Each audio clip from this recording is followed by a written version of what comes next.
think it presents my ideas well. There's good point and counterpoint. Here in the United States, it's done extremely well. It's been the #2 documentary in the country on iTunes. There's been 1 million downloads on the internet. It's been critically acclaimed. So I'm sure you'll enjoy it in Australia. Yeah, I'm looking forward to it, actually. A lot of people are. If you'd like to give some form of address to the Australian singularitarians and people who are interested in this sort of stuff. Well, sure. Well, to singularitarians, I don't have to describe the key ideas, and it's gratifying to me to see that awareness of exponential growth of information technology and its implications is growing. And I think one of the things that's driving that is it's becoming more and more obvious. Interestingly, among the youngest people, I speak to 12-year-olds, and they tell me that, gee, I can do all these things, and I couldn't do that when I was 8. And so they're actually more aware of the changes very often than people who are older. I've been actually tracking these things and measuring these technologies, and the discovery I made 30 years ago is that if you measure these underlying properties of information technology, the power of computation, instructions per second, per dollar, or number of bits we're moving around on the internet, or bits we're moving around wirelessly, or base pairs of DNA we're sequencing, and I could mention 50 other things, they follow exquisitely smooth exponential trajectories and that are very predictable, and exponential growth is very explosive. And this is not just a speculation about the future. This computer I carry around is 1 billion times more powerful per dollar than the computer I used when I was a student. And we'll do it again in the next 25 years. And it's 100,000 times smaller than the half a building that it used to take. This will become the size of a blood cell in 25 years. And this is already part of me, even though it's not inside my body and brain. As they become very small, we're going to put them in our bodies and brains. There are already many, precursor examples of that, like Parkinson's patients have an implant, and so on. But ultimately, we'll all use them when we can just introduce them in our bloodstream. We'll have little nanobots, little robots the size of blood cells with computers that'll go through our bloodstream, keep us healthy from inside, augment our immune system, go inside the brain, interact with our biological neurons, put our nervous system on the internet, expand our thinking by thinking out on the cloud, have direct brain-to-brain communication, full immersion virtual reality, follow the Matrix. There's many other scenarios that these capabilities will make feasible. Wonderful. Yeah, I'm looking forward to the time when I can just fit a phone or an iPhone or an Android in one of my blood cells. That'd be very, very useful. And it's interesting, I was just at the Melbourne Museum. They've got a very old computer there. It's called Cyrac. I've got a photo of me and actually Hugo, and we're Hugo de Garis, and we're holding up like a phone, which is 1,000 times more powerful and 1 million times smaller. It takes up half the room. It's a wonderful beast, but yeah. Well, that's that's the same kind of example, and the world is full of them, and we can actually see it now from year to year, and it's ultimately the great equalizer, because these technologies have a 50% deflation rate, and we put some of that improved price performance in better performance, and some in lower prices. So you can buy an iPhone today that's twice as good, that for half the money as compared to 2 years ago. That's a 4-fold increase in price performance, a doubling every year. And it's true of everything that we're interested in. So, people say, oh, it'll only be the rich who have these technologies. And I say, yeah, like cell phones, of which there are 5 billion in the world. And, a kid in Africa has got a vastly powerful tool in his hands with access to all the knowledge in the world, which nobody had just a few years ago.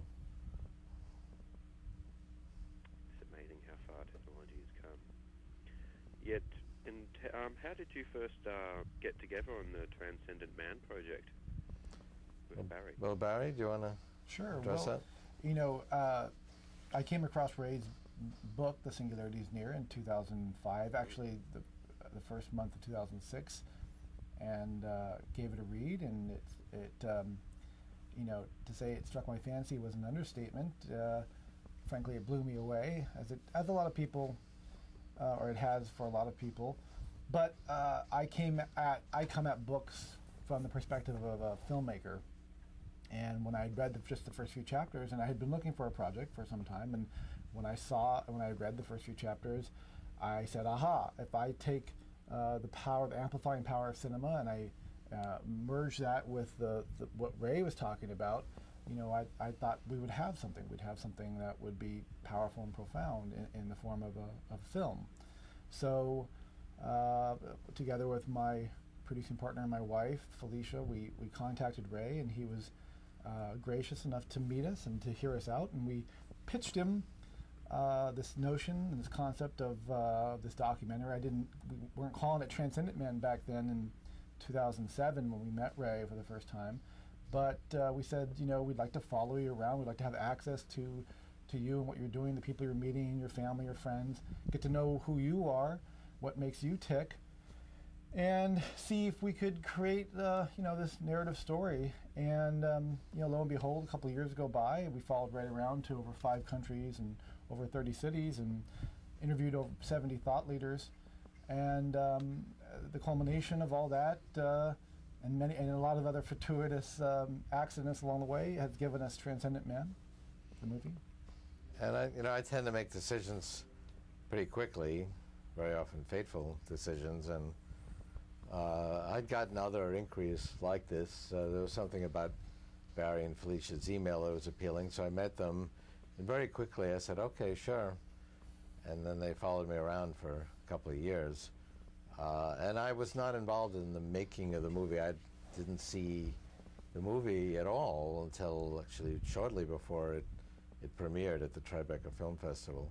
That's an important point, because a lot of people suggest that Ray's just trying to promote himself or trying to promote his vitamin line or whatever, but he had no idea what was going to be in the film. We filmed over 200 hours, like I said, over a couple of years, and we could have made many different types of films, and Ray didn't really know what kind of film we were making until he saw it, and there was no way to change the film. Then we were only 3 weeks from the world premiere. So I do, and I say this a lot, Ray's one of the very courageous for doing that. I mean, we could have, for heaven's sakes, we could have defamed him. He just did not know. But there was no intent on his part to in any way shape or creatively shape the film or suggest that we should promote something or anything else. It was completely an independent endeavor. Well, look, there's just so much power in these ideas.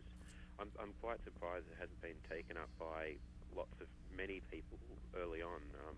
In Australia, I think we're maybe lagging a little bit behind in sort of awareness of these technologies and it really hitting mainstream. And this year, 2011, has been huge for artificial intelligence and it reaching some forms of mainstream. I mean, Transcendent Man's done very well, but it's also hit, the front page or the cover of Time magazine. Ray, well done.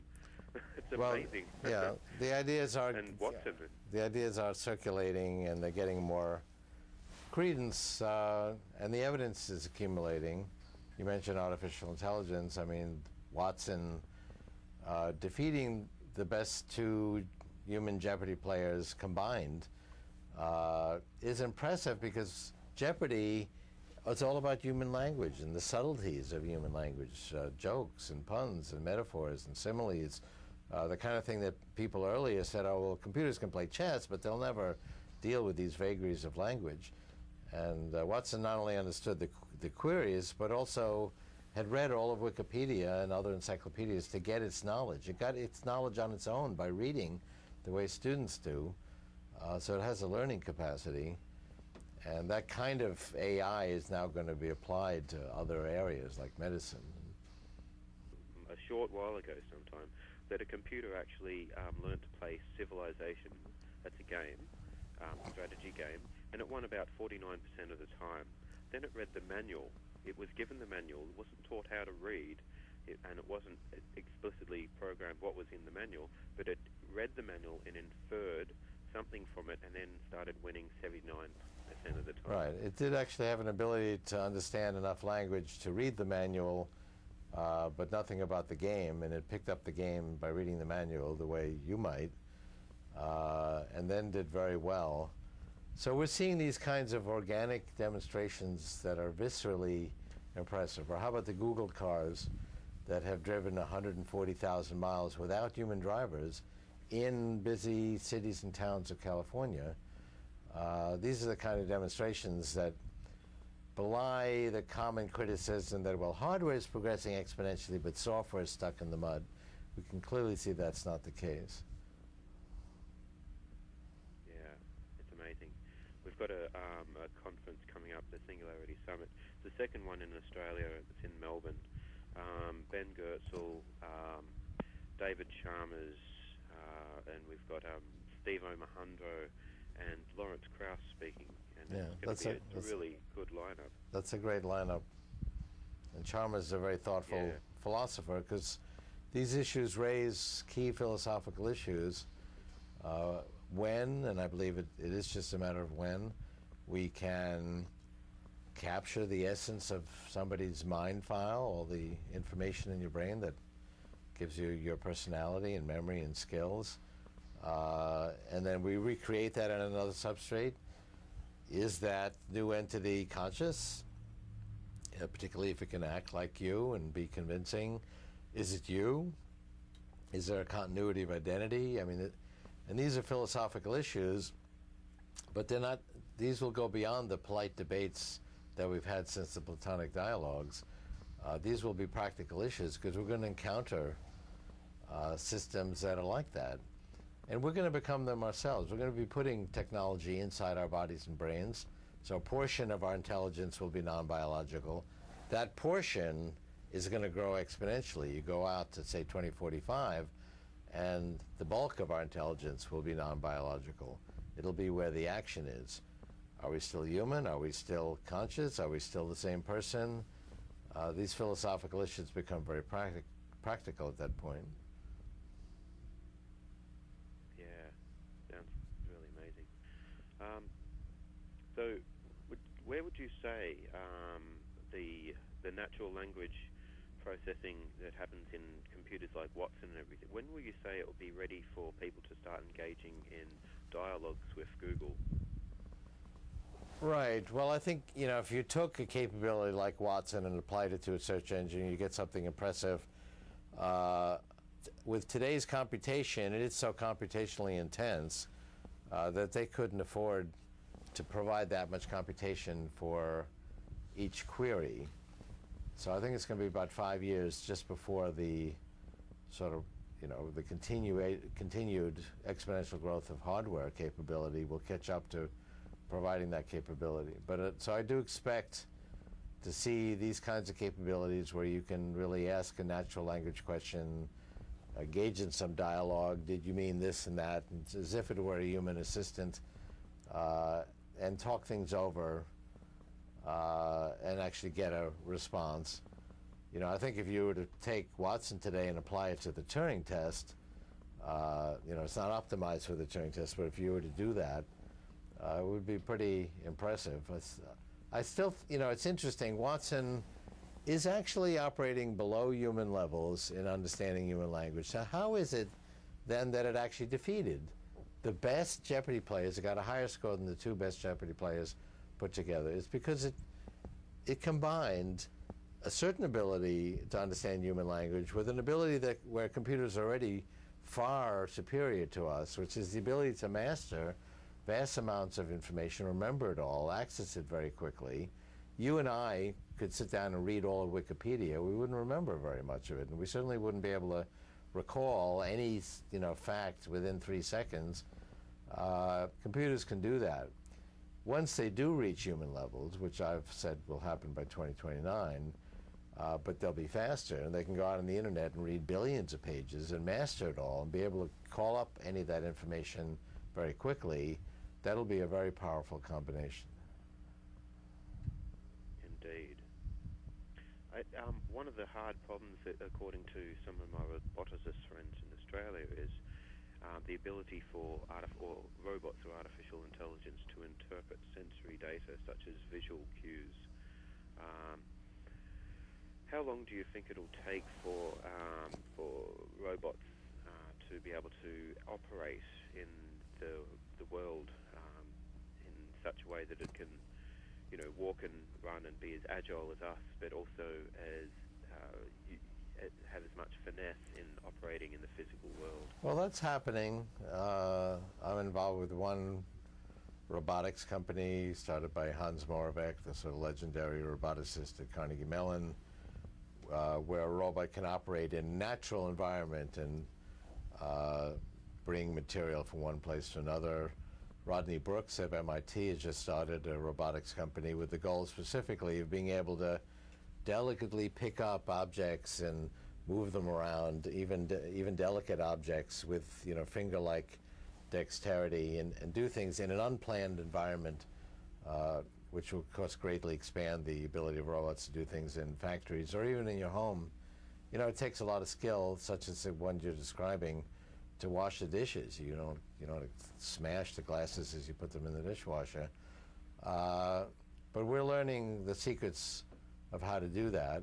A lot of that actually takes place outside the cerebral cortex, which is the area that's responsible for language and for symbolic thought, which is where a lot of AI has been focused. The cerebellum is another region that deals with this kind of skill formation, but we're learning about that as well.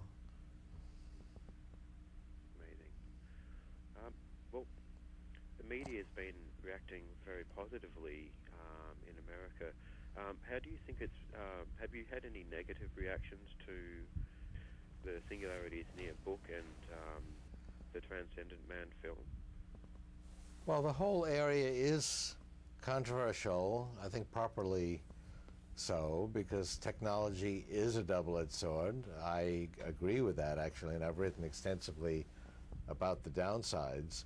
So, for example, Bill McKibben, noted environmentalist, good friend of mine, the first to write about global warming, but he wrote a book called Enough, which basically says technology has been a good thing, but enough is enough, and let's not do it anymore. Let's stop artificial intelligence, genetic engineering, nanotechnology, because they're too dangerous. And then he quotes my books extensively, citing the dangers, because actually I agree with him that these dangers exist.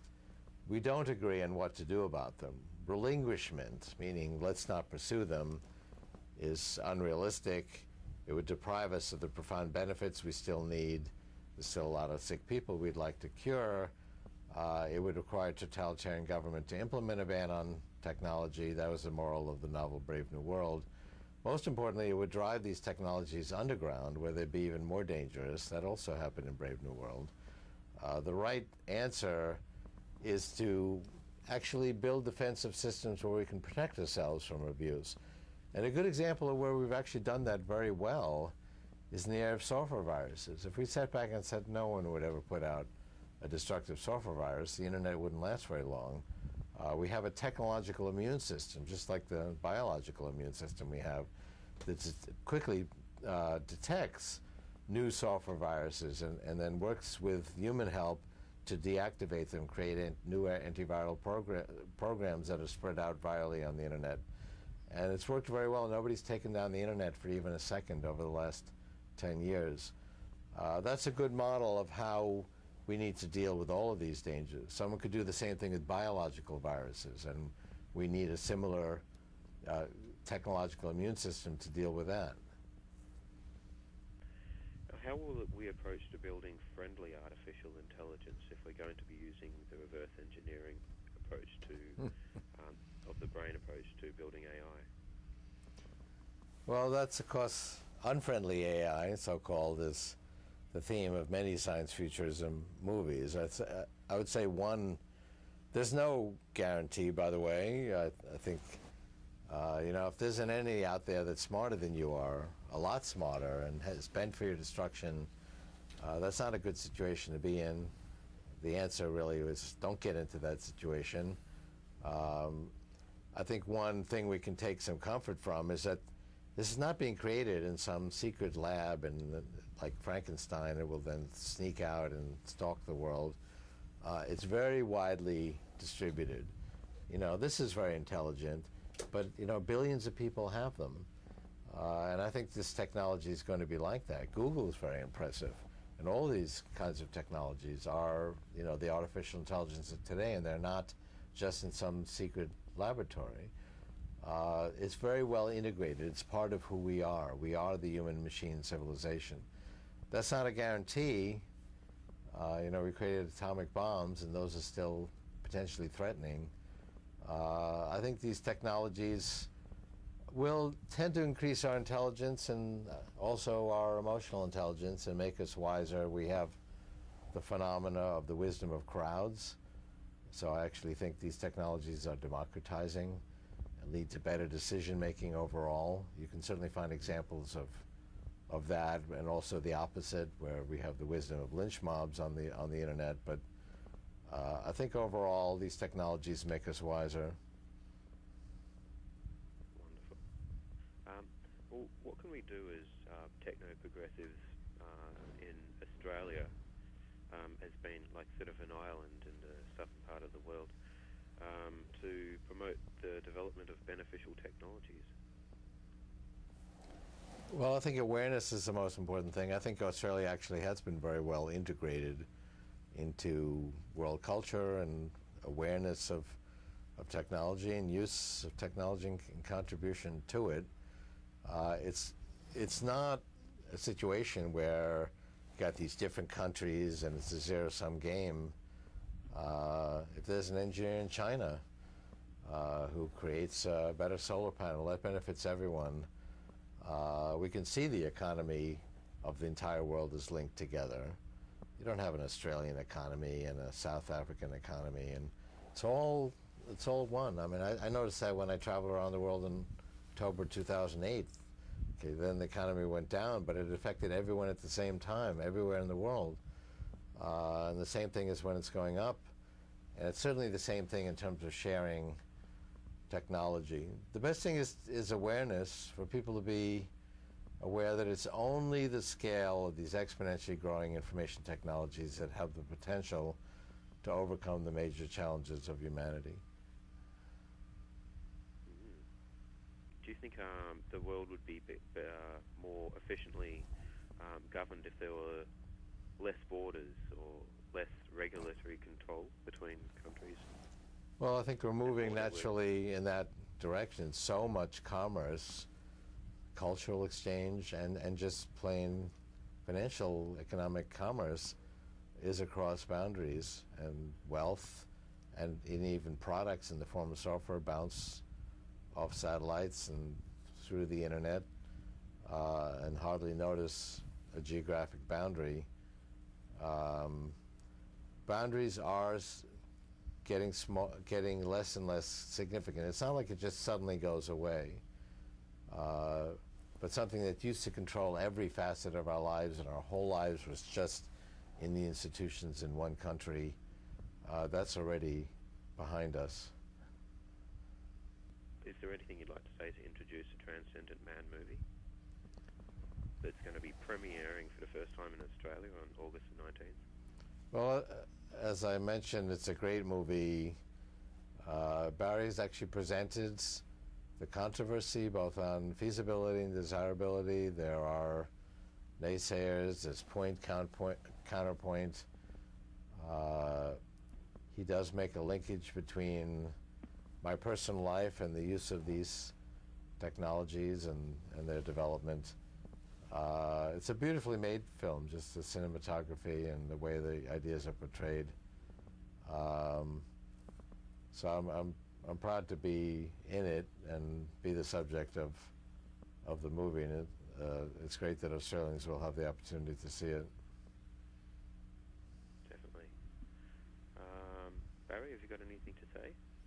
Well, I echo what Ray's sentiments are, and we're really pleased to share the movie for the first time down under, to bring it to your part of the world. It's taken a while to get down there, but now that it is, I'm glad to see it first premiere at the Singularity Summit, which is appropriate. And we're working on plans to get it distributed widely down in Australia. So hopefully, perhaps even by the end of this year, you'll see it at your local retail stores available as a DVD, which would be exciting. But like what Ray said, I'm proud to be joining with Ray here to announce this premiere at the Singularity Summit, and enjoy the film. Oh, I'm sure we will. So is there anything you'd like to say about the Singularity Summit happening in Australia? Well, it's great to see that institution spread around the world. I was a co-founder of the Singularity Summit some years ago in the United States. It has spread now to different continents, and I think Australia has a lot to contribute to it, and it's great to see a growing singularitarian movement. And, as a movement, there's no ideology. People have different views on exactly how things will happen, what the implications are, what we should be doing about it, how to ensure the safety of it, and apply these growing technologies to the problems of today. And that's good. So it's great to see it come to Australia. I hear actually too that you're going to be in Australia Right. in the next few months. In November, I'll be there, and very much looking forward to that. I've always wanted to go to Australia, and so I've got a number of speaking events coming up there, and I look forward to sharing your continent. Yeah, it's creative innovation. I think the one in Melbourne that you'll be speaking at. Right. Yeah, that's correct. Yeah, I hope to be able to see you there. It'd be really good. I hope so. Yeah. All right. Yeah. So, is there any concluding remarks you'd like to make? Well, I just make one more point, which is it's not just these gadgets that are affected. Everything we care about is ultimately going to be transformed. Energy is being transformed by applying nanotechnology to solar panels, and our health and longevity, it's being transformed as we apply information technology to medicine. It's going to affect things like poverty. It already is. Education. Certainly, go to a music conference. I was at the National Association of Music Merchants recently, and it's like a computer conference with the advanced technologies we use to create music, or graphic arts. I was at a librarian conference, American Librarian Association. It's like a computer conference with all the advanced methods we have of storing information now and retrieving it. So every facet of life is going to be deeply impacted. And you can see everybody using it. I go through airports and every kid, 4-year-olds, 8-year-olds are all with their computerized devices. They're communicating with people around the world. I think it's very democratizing. Fantastic. Well, I really appreciate your time, guys. And look forward to seeing you in Australia, Ray. Yeah, likewise. And thanks very much, Barry. That was really good of you to allow us to have a viewing of the film. It's our pleasure, and we look forward to hearing how it went. So I hope it goes well. Yeah, it will. Yeah, definitely. I can imagine.